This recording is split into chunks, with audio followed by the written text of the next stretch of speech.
Hello everyone, my name is Stephanie Carol Newell. I'm a master's in health administration and education at William Carey University. I'm doing this presentation for gun violence as a public health issue. Gun violence can be seen as a public health issue because it deals with certain things in public health. And today we're going to go through some of those things, and as well as explain what gun violence is exactly. Not everyone understands what gun violence is, so here we go.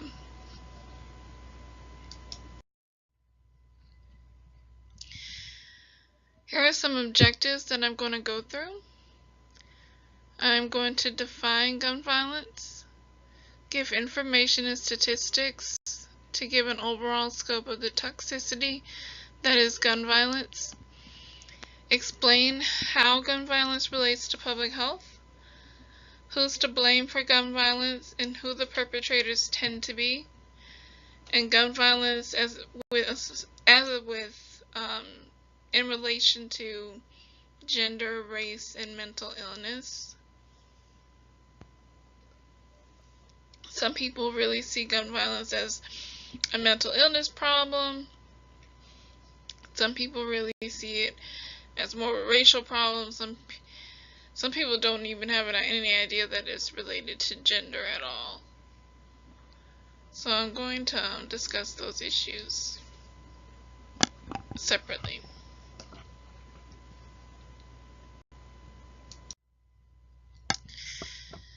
So what is gun violence?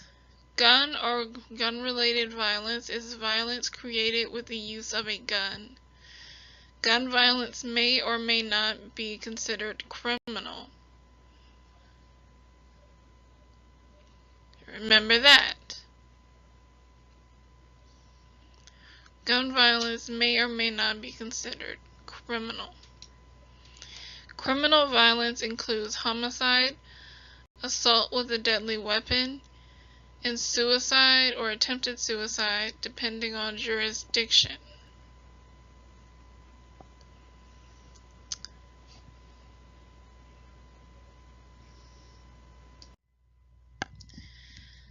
How is gun violence a public health issue?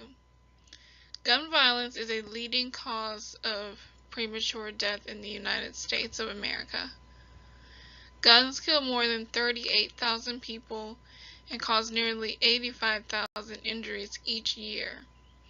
Gun violence kills about 90 people per day in the United States, costing us more than $200 billion.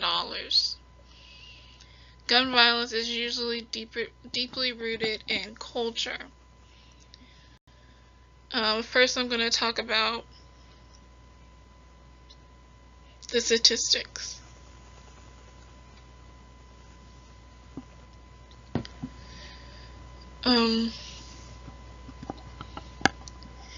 Statistically,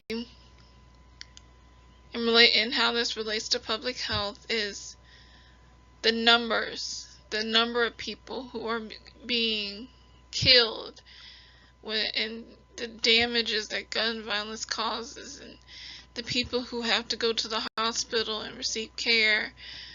It all takes up so much money into our country each year. This is how it becomes a public health concern, because we have money going out, we have resources going out for things that don't necessarily have to be done. We don't necessarily have to have gun violence.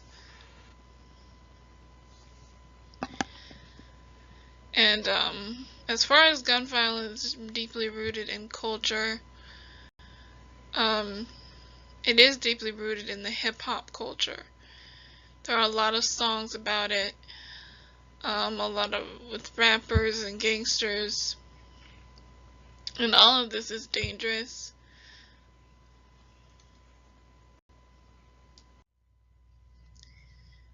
Who's to blame?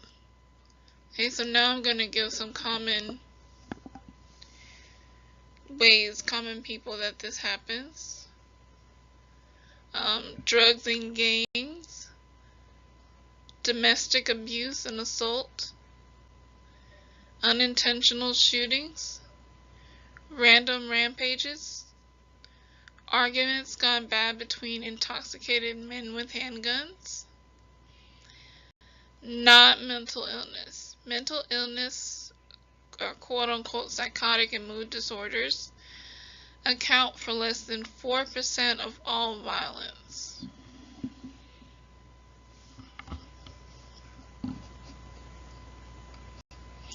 4%, less than 4%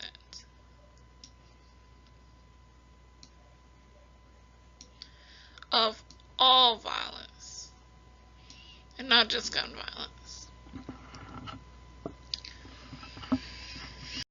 Okay, so if gun violence isn't the primary issue, if mental illness isn't the primary issue, then what is?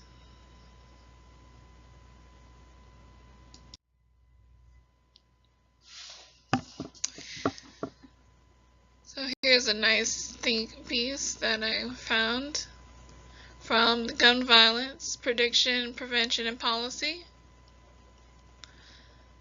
Quote, any account of gun violence in the United States must consider both why males are the perpetrators of the vast majority of gun violence and why the vast majority of males never perpetrate gun violence.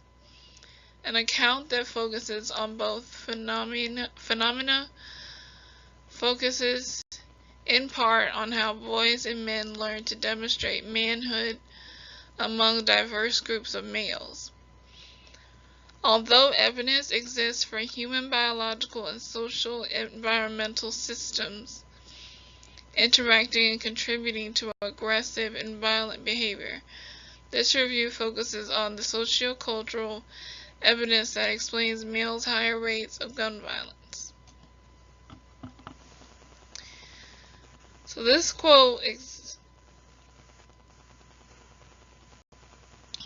explaining how one of the ways that gun violence becomes present is through males exerting what they think is manhood. Exerting power in the form of a gun. And the question is, where does this come from?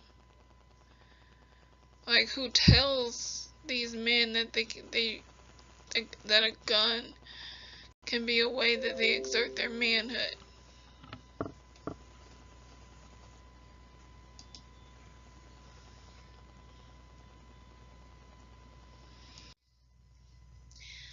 People at risk.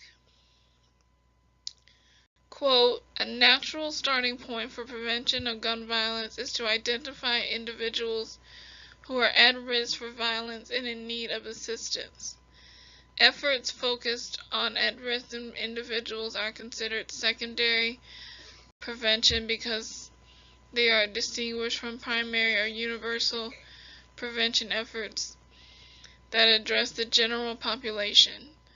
Secondary prevention strategies for gun violence can include such actions as providing prompt mental health treatment for an acutely depressed and suicidal person, or conducting a threat assessment of a person who has threatened a gun violence against a spouse or work supervisor.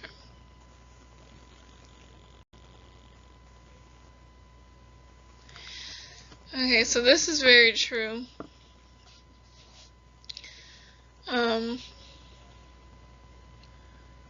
When it comes to addressing gun violence, we have to know who is at risk for these things. It could possibly be someone who is mentally ill. It could be someone who is irrational. It could be someone who is intoxicated. It could be someone who is engaged in a domestic abuse situation. Or any type of abusive situation.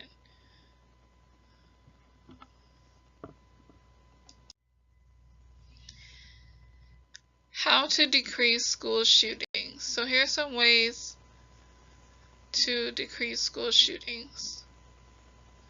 1. Create a more emotionally inclusive environment. That is, teach emotional wellness in schools. Teach how to treat other people. Public health approach the community with vaccinations, screenings, exercise, healthy food, etc. that promote overall wellness. That's a great idea, because the more you push good into the community, the more good you'll get out of the community. It's all about going back to the community and encouraging great things to come out of it. Connect to troubled students by shutting down on bullying. Very, very important, especially on harassment, sexual harassment.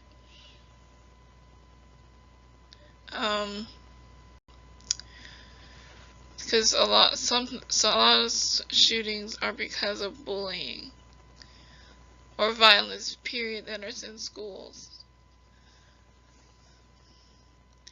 And encouraging strong relationships between adults and youth who may see or hear about a weapon being seen or used at school. Students should feel safe to come to the adults in their school.